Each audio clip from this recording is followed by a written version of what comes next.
Bawo ndimu mntana wakho uwabo ndikhumbule bawona. Hi Tech Stars and welcome to Tech Simplified with Wabo. We are a bit late with our schedule. We promise you one episode a month. So we're now at the end of May. So we've done one in April. That was our first episode. The support was amazing, and continue to watch and continue to subscribe. Tech Simplified, we want to bring tech to the people.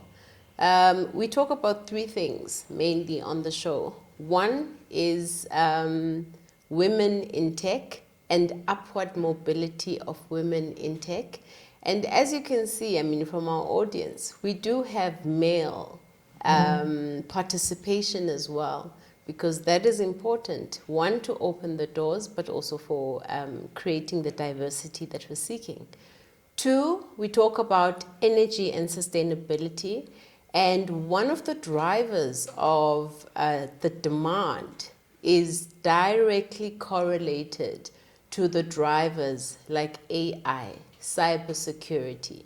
So today we're going to zoom in on AI with someone who is a content creator that we came across, and he does absolutely amazing work.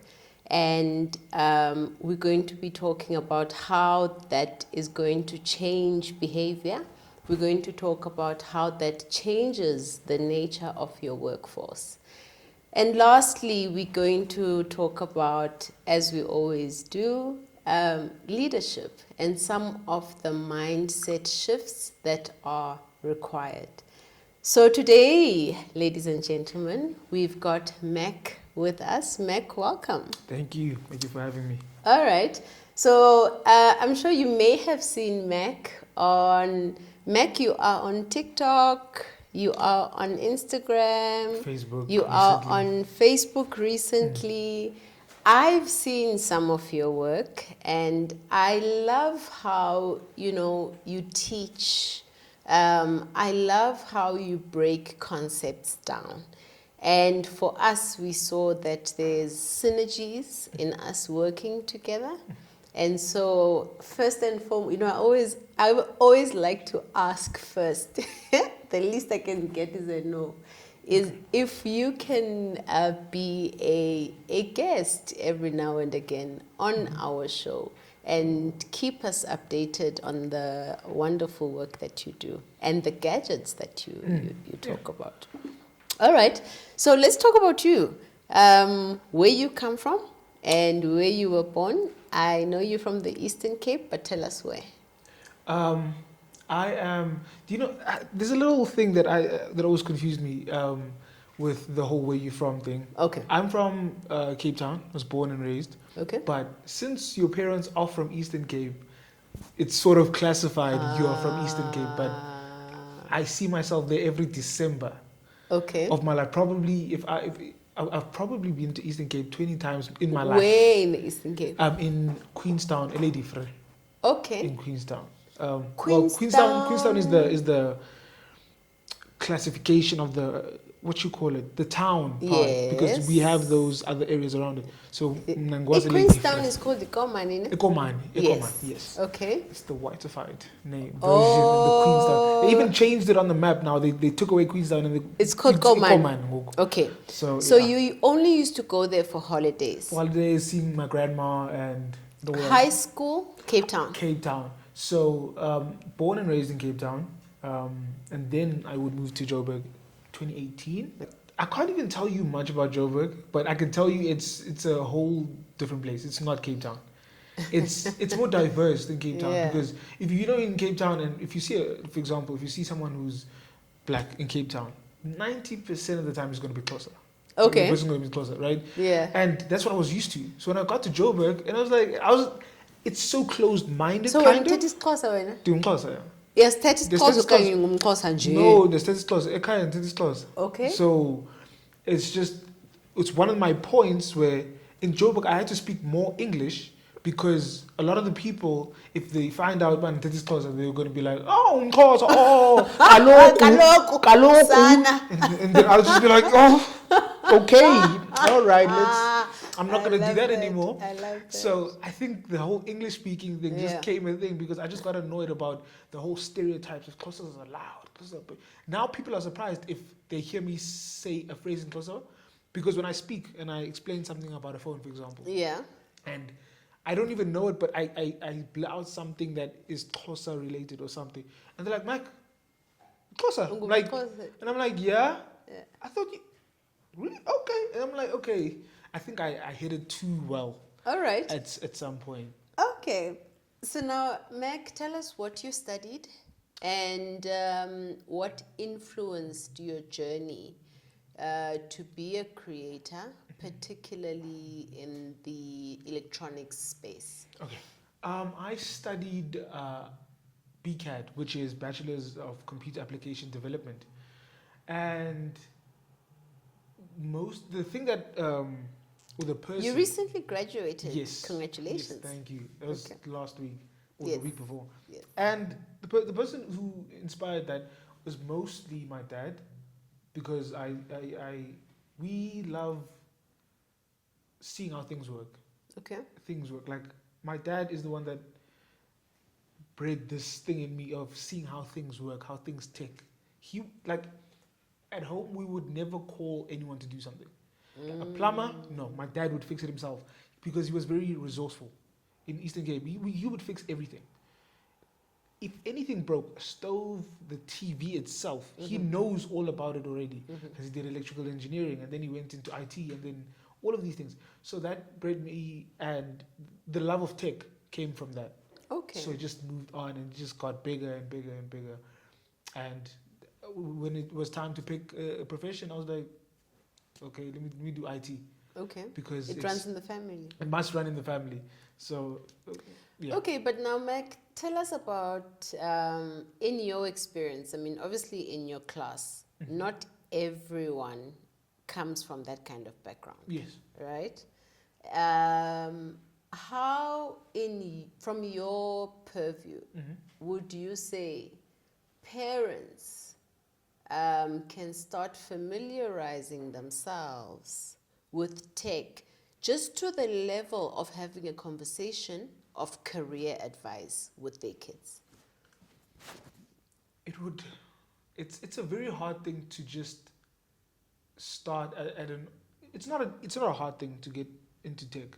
It's very easy. YouTube is the easiest thing. Okay. I swear a lot of people could learn a lot from YouTube.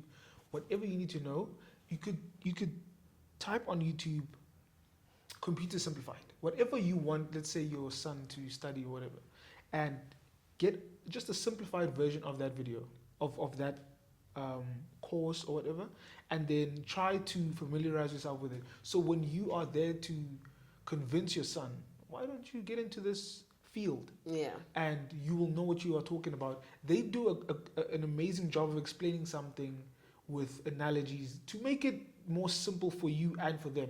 Yeah. So I feel like that's the best way to go about it, in my opinion. Okay. YouTube is the answer for a lot of things. All right. For people to familiarize themselves. And if you don't understand the thing you're trying to understand with one video, there's always 50, 100,000 more that are just like it, but explain it from a different perspective. Yeah. So I think that would be. So on that, when it comes to YouTube, you've had the benefit of both structured learning as well as obviously what is available on the internet. Now, if I don't have the benefit of the classroom, how can I create structure for my learning in such a way that I can go from beginner to intermediate to advanced? Because, I always hear that, there's YouTube. You have to know what you're looking for. Yeah. And you also then have to, it's almost like, if you're going from grade 1 to grade 10. Yes. I have to know what the next level is for me to look it up. I have to know. So without the benefit of structured learning that comes in a classroom, and then just using YouTube to supplement that, how do, it's a wild ocean. Yes. How do I navigate that if I've never been to the classroom? That's a very difficult question that I think that I can't answer because I only went from the structured version and then moved on, because I don't know how I would have continued. And let's say the unstructured version, I don't know how I would have gotten to a certain place in my learning course to get where I am. But now that I am where I am, I think I might have a way. I feel like take advantage of the friends. If you have friends maybe that are in a similar course, Okay. you have to get some knowledge from them. Okay. Because, for example, your friends are going to go from first year, they're going to go to second year. They're going to have those textbooks. Yes. And they're just going to sit around. There are PDF versions of those textbooks. Okay. You don't necessarily have to read through all those textbooks. Look at the topics. Look at the name of the textbook. Networking and engineering. This and this and this. See okay, these are the things that are there that are being taught. Get the PDF versions, go through them. You could even, I know the AI thing we're going to speak about later. We're going to talk about the AI thing. You could even summarize textbooks with chapters. You could take a PDF of the textbook, put it in AI, and say, please summarize these chapters. There's a lot of chapters. And just to see what are they trying to learn, and then maybe YouTube those. Okay. Because without the structure of school, I know a lot of people say, school, you don't really need school. You just need to learn these things yourself. You can get courses online. But those courses online have structure as well. Yeah. And I don't know if it's similar to school, but they have a structure of, you're going to learn first this. You're gonna code hello world first, and then you're gonna move on to everything else. So that structure, it's a very hard thing to do. I feel like you have to learn from someone. It's a very hard thing to just start. So Mack, I'll tell you about a little bit about my experience growing up, right, and the benefits of that structure that you're talking about. So my mom worked at the University of Transkei. Okay. And so I was in boarding school, but whenever I would go home, and then later on in varsity, whenever I would go home and I had a problem, my mom would look for a student that was more advanced, who would then sit down and help me. All right. And in that time, I also then understood the importance of understanding the prospectus. Okay, so if you look at the prospectus and you look at all the different avenues of what you could possibly study. Now, that is something that is available freely that a lot of people aren't aware of. Now, with that prospectus, would you say you can then at least have some kind of roadmap? Yes. Which you can then use on YouTube, on ChatGPT, on all these tools that we're going to be talking about today. Yes, it's guidance. You need guidance, guidance, that's structured guidance. You can't. It's very hard to just start because people, they get very overwhelmed quickly. Of course. Because you're starting a new journey and you don't know anything about it. What if you start at number 15 and you were supposed to start at 1? Yeah. You don't know. You just see it as a topic, and you will see that topic is getting harder and harder. But you needed to get to 1 to understand 2, and then 3, and then 4. So if you have someone to say, here is 1, this is 1, this is 2, it will make things easier for yourself. I feel like guidance is needed, even whatever form it comes in. Yeah. It's still needed. Okay. So we're going to talk about AI and the fact that now it's in everybody's palms, right? But I want to understand how important are fundamentals? Because, AI sits on electronics, right? That command that you are sending is going to be routed to a processor, which will then do computation and spew back a response. Would you say there is still a place for fundamentals, or do you think that AI is maybe making us lazy in terms of understanding fundamentals?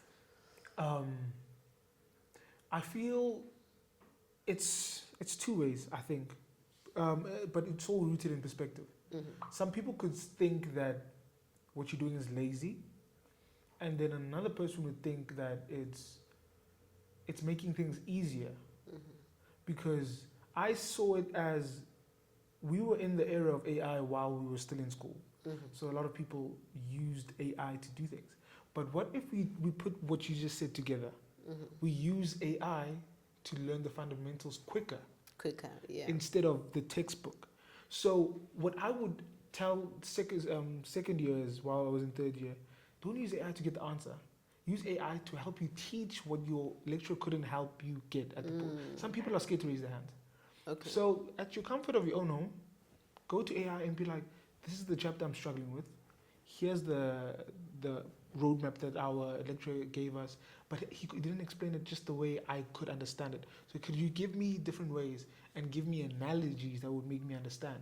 And AI would help you understand so well. They would say, for example, let's say you were trying to learn the fundamentals of what RAM is, for example. And AI would say, it's all about memory and remembering things. Imagine you open up Chrome on your laptop, and then you open up a game, and then you open up a video, and you close your laptop and open it up again. Depending on how much RAM, it's all about memory and thinking. What did you have open again? Oh, you had the game open, YouTube, and the last, and then it just gives you the best way of understanding the fundamentals. So don't use it to get the final product. Use it to get the beginning, so you know it yourself. So you focused and be like, oh, this is what I was supposed to be learning. So I think putting it together is the best way.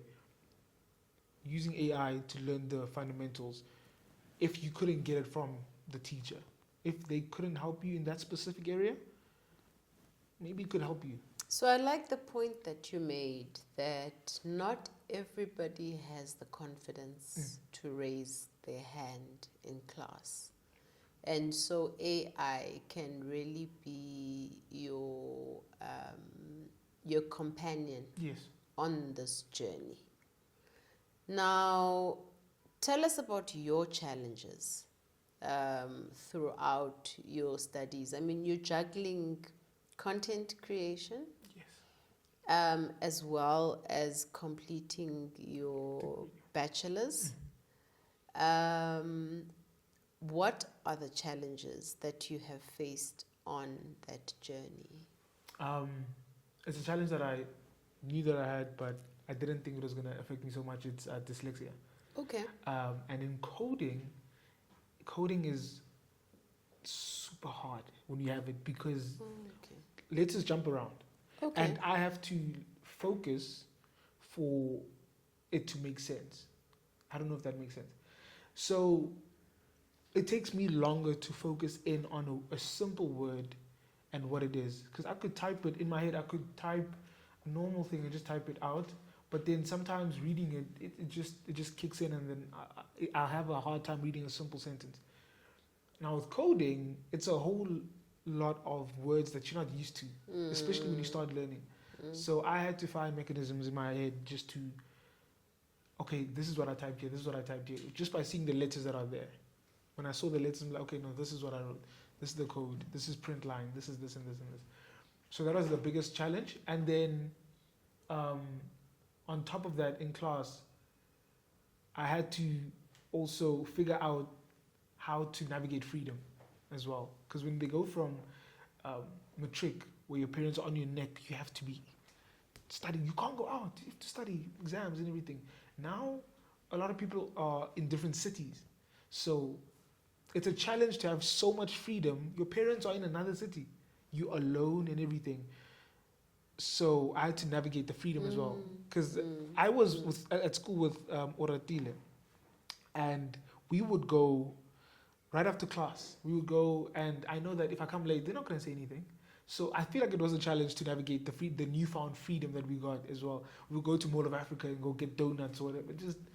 And then like, oh, we're late for class. It's fine. But those freedoms would, they would come to bite us. They would come to bite us later on. Yeah. When the teacher would give us an assignment, when we miss class and Yeah. stuff like that. So Okay. so it is the So freedom you that- speak about Uratile. So Tech Stars, Uratile is part of the team on Tech Simplified. And, Uratile is obviously was our link to you. But I want to come back to something that you mentioned that I think has moved me, right? That you mentioned navigating coding while dealing with dyslexia or being dyslexic. And I know, for example, depending on what tool you're using, different commands will appear in different colors. Yes. For example. Yes. So, like, for example, let's say a printf will be in a different Color, yes. color, or if you're opening a function, it'll be a different color. And the spacing and the comments, the minute you do that, what is that, double colon, it goes into different. Yes.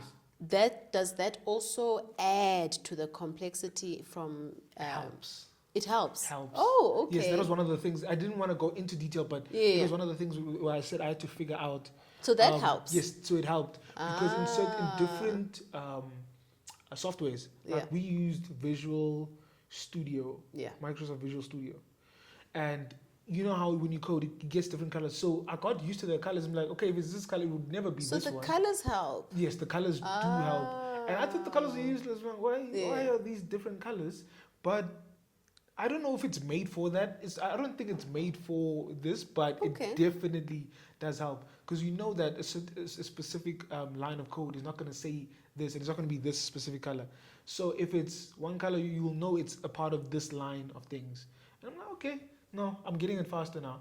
But moving on, like with, let's say, moving on to getting a job, maybe I'm thinking of shying away from coding. I don't want to give myself more. I want to move into a space of networking, problem solving, networking. Okay. Maybe even cloud around there. Something not very code heavy, but problem solving. That's my bag. I love solving problems. Yeah. So let's talk about that. I mean, I think what people that have not coded or people that don't really know about coding, it teaches you logic. Yeah. Right? And so talk to us about that because coding is the last step. First, you have to define the problem. Yes. First, you have to write down some kind of algorithm in terms of how you're going to walk through a structure and then finally implement it in code. So talk to us about how that trains your logic in problem solving. I think it's not a new concept. It's just delivered in a new medium, you know. So it's normally when not a lot of people do it, but if you're going to fix anything, you're going to first think, okay, this is the problem. Yeah. Now we need to troubleshoot it in different ways to find a way to solve it. Okay. You can solve it this way, you can solve it this way. Now you have two ways of solving it. Which one is the most efficient way? Which one is the fastest way? Then you're going to get into the coding side of things. But when you code all of these things, you can code something twice in different ways and still get the same thing. You just have to think, what's the outcome? Am I doing an assignment where I'm submitting this tomorrow? Which one is going to be the easiest way? Or which one is the one that's going to get me 80%, 90%? Because the teacher, it's just like in primary school, when they said, do long division, show your work. So moving on from finding the problem, okay, this is the problem, okay, troubleshoot it, find different ways of solving the problem, and then execute the problem into that code. Now we have to pick which one. But not a lot of people know that there's different ways of solving this problem. They think it's just one. I feel like only the teacher would know, okay, you found an elegant way. This is how I would have fixed it. I feel like if we had the same problem and then you coded it different, I coded it different, and I found an easy way to code it, And the teacher found your way more compelling because that's how they would have fixed it. Because it's more complex. You thought deep into this problem solving, and I just wanted to fix this problem quickly. And let's say I just ended it. If it was like let's say a game, and you are running and you are jumping, and there's an obstacle, I went let me just go around it. But jumping is easier because you still have more momentum and everything. The teacher was like, okay, she thought this is the best way, this is the fastest way, because you can still keep momentum while still running. The obstacle is passed, but now I still have the momentum to keep going. I'll get there faster to the finish line. But you had to slow down, you had to go around it and everything. And I was like, you didn't think things through. So I think that would help, the different ways of thinking about it. What inspired you to want to share, want to teach, want to use social media for the purpose of exposing tech? Yeah. No one, in my opinion, from what I've seen, I didn't see anyone filling the gap. Yeah. I saw a gap. I knew that I knew things that other people didn't and would love to know. But I, just like the name of the show, Tech Simplified, I needed to simplify it. Yeah. So for regular people, regular everyday people, no matter what industry you're in, so you could learn something, and then that could help you in your life, whether you're a parent. Because a friend of mine told me that her dad watches my videos, and I was like, your dad? Okay, your dad was okay, and what is he? Her dad sends my videos to her, like we're not friends. He doesn't know that we're friends. Okay. And she'll just watch it and look at my dad. She'll screenshot it and be like, my dad sent me your laptop video of you suggesting laptops. And I'm like, okay. So dad's watching my videos. So for the dad that wants to buy their daughter a new phone, they want to know which one is the best one, which one is the safest one for this and this. I'd like to simplify things so they understand, so they can make the decision. I'm not going to make the decision. Yeah. I will just say, this is what RAM is, this is what a processor is, so you don't want to go for the Celeron chip. Go for this one, it's more safer, it will last longer, it's just a little bit more expensive, but for the price and for the convenience and long lasting, it's safe. So I just wanted to fill that gap. Yeah. I wanted to be able to live in a world where I could walk up to the street and ask, what does RAM mean? Random access memory. I'm proud. And tell us about the impact. What impact? Obviously, I can see from your comments, right? People are engaging with your content. People are asking you more questions. But just in terms of your stats, what is your impact currently, and where would you like to see it in terms of penetration? And the reason I ask this question is, someone in Pretoria that has data is easy to discover you, but someone from Ematatiel may not find it easy to discover you. So just take me through your long-term vision for your platform. I'm trying to breed more critical thinkers. Yeah. So the interest in tech, I'm just trying to expand it. Okay. Because people told me that they started getting into tech because of my videos. And I see, and as small as that would be to someone out there, that's a big impact to me. That's like huge. I impacted someone's life. Someone who probably thought, no, I want to be a doctor, now might think of, oh, I want to be an engineer. I want to be something more in tech oriented, like straight. And I feel like maybe I'm making some parents' jobs easier. Maybe a rapper wants to now sees tech and I love that. wants to be in because they see that it's interesting, it's fun, and everyone has tech these days. Even if you live in Matatiel, and doesn't matter what phone you have, right? It's the most relatable thing that you could find to a certain extent, because I can't say everyone has it, but everyone will get to a point where they could have it. I love that people see me and they see a good example. I don't know if that means something to a lot of people, because there are people with more impact than me that are doing other things. Let me just say other things on the internet. They are doing pranks, for example. They're making people laugh. Laugh. And yes, Yeah. that is all well and good, right? But I'm glad that my impact can affect young and old or middle age. Anyone can be impacted. A parent could see my video and say, "Oh, I could send that to my daughter." A young person could look at that video and send it to their friend as well. So it works both ways. And as small as that looks from an outside perspective, small things could impact big things. If they see me, I made a video earlier this year, taking apart an iPhone. I bought a battery on Takealot because the battery was fried. I thought the phone was dead. I took out the battery. I looked on YouTube, by the way, on how to do this. Just a good example of how YouTube could fix a lot of things. I replaced the battery, I put the phone back, turned it on, it worked. And someone saw that and said, "Oh, it is possible." And then I'm sure someone out there grabbed the old phone from their thing and then went to YouTube and tried it. Even if it didn't work, you tried it. You tried doing something that could have sparked a love for taking apart things and finding a new passion. That could have been a spark to engineering, a long life dream of being an engineer. That's a small thing for someone, but it's a huge impact to someone's life. And these are stories that people have told me, that my son loves your videos, and a mom stopping me at a mall with her daughter. This was, I think, beginning of last year. She says, "My daughter loves it." Her daughter was frozen. She was. Shame. And like, "My daughter loves your videos. The whole engineering thing that you were teaching, blah blah." And I was like, "Oh wow!" I was so surprised, and that warmed my heart and just made me want to keep going. So I see that as impact. So you know what? Let me tell you what I like, particularly with what you do, right?